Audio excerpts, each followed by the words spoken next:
Umiingay ngayon ang pangalan ni Keisha Montinola matapos mabalitang isa siya sa mga time train na posibleng maging regular host ng It's Showtime.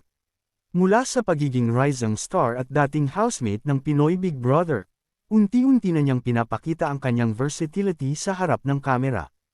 Ayon sa mga insider, nakitaan umano ng potential si Keisha pagdating sa hosting, mula sa kanyang natural na charm, confidence, hanggang sa kakayahang makipagsabayan sa live audience. Isa raw siya sa mga bagong mukha na tinitingnan ng production para mapalakas pa ang line-up ng mga host ng programa. Gayunpaman, sa kabila ng magandang opportunity, hindi pa raw makapagbigay ng full commitment si Keisha sa ngayon.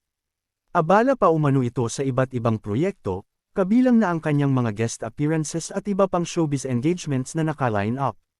Dahil dito, patuloy pa rin ang kanyang training ngunit wala pang final decision kung kailan siya tuluyang magiging regular sa noontime show.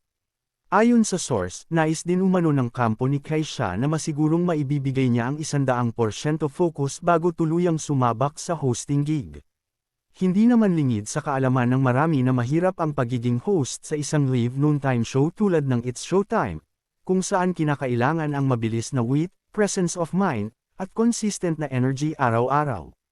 Kaya't tila pinag-iisipan mabuti ni Keisha ang susunod na hakbang sa kanyang career.